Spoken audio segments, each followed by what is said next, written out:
Hello' guys, কি খবৰ তোমালোকৰ? বহুদিনৰ বিৰতিৰ পিছত তোমালোকৰ মাজত আজি আকৌ এটা নতুন মিনি ব্লগ লৈ আহিছোঁ। আৰু আজি আমি আহি আছোঁ অৰুণাচল জিৰত আহি আছোঁ। এয়া আহি আমি পাই গ'লোহি আমাৰ য'ত মানে কাম হ'ব, তাত পাই গৈছোঁহি। এয়া চাওকচোন কি সুন্দৰ এটা ঘৰ, একদম ঘৰকেইটা দেখিয়ে ভাল লাগে ন। আৰু এইটো ৰাস্তাই আমি এনেকৈ খোজকাঢ়ি যাব লাগিব আমাৰ টাৱাৰটোলৈ।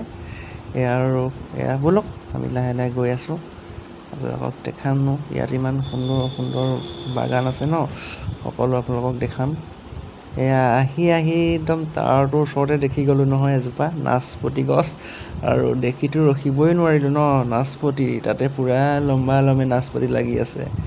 আৰু আমি বোলো আৰু ৰৈ থকা কথা নহয়, মালিক নাথাকোঁতে পাৰি লওঁ যিমান পাৰোঁ। তেনেতে মানে কি পাৰি থাকোঁতে আমি লখিমপুৰৰ এজন দাদা লগ পালোঁ হা।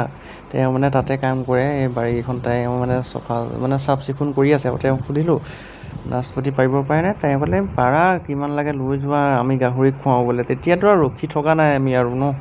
অৰুণাচলৰ মানুহে বোলে নাচপতি নাখায়, তাহাঁতৰ গাহৰিকেইটাকে দানা বনাই খুৱায় হা। আমাৰ অসমত পাব লাগিছিল ন আমিবোৰে। আৰু মই যে কৈছিলোঁ লখিমপুৰৰ দাদাক লগ পালোঁ, আৰু সেইজনে ক'লে ব'লা আমাৰ বাৰীখন মানে বাগানখন ফুৰি আহিবা ব'লা। এয়া আহিলোঁ আমি বাগানৰ মাজত। মই এয়া কি বুলি কয় জানে, এইটো কিবি ফল হয়, যে কিবি ৱাইনটো ইয়াৰ পৰাই বনায়। আৰু বহুত দাম হয়, এইটো কেজি 800 মান টকা হ'ব। আৰু কিবি ৱাইনটো জানেই আপোনালোকে আৰু কিমান দাম হয়। তাকে ঘূৰিলোঁ, ইয়াত চালোঁ কিবি ফল এয়া। গছৰ ডালৰ পৰা হয় নি? গছৰ ডালৰ পৰা হয়। এতিয়া পকিবলৈ সময় হোৱা নাই, লাহে লাহে সময়টো আহি আছে। এই আজি মই চাফা কৰা বাগানকেইটা।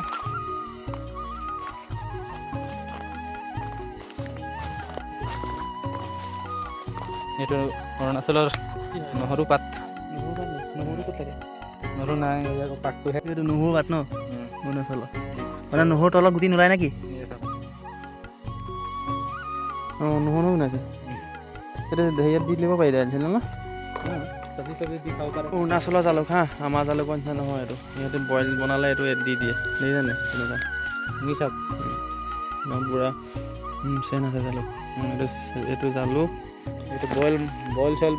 আমি এতিয়া বাগান চাগান ফুৰি হৈ গ'ল, আৰু এতিয়া আমি ঘৰ যাব হ'ল। যাওঁতে এটা পোৱালি লগ পাই গ'লোঁ, বহুত সঁচাকৈ মৰম লগা হয় আৰু বহুত দুষ্ট হয়। তাক গাড়ী চাবিটো লাগে বোলে, গাড়ী চলাই। আৰু আমাক এতিয়া ভিতৰলৈ মাতি লৈ বোলে আহা, বোলে চাহ একাপ খাই যোৱা তোমালোকে। আৰু ধুনীয়াকৈ গাখীৰ চাহ একাপ দিলে আৰু খালোঁ। আৰু বোলে কৈছিলে ভাত মুঠি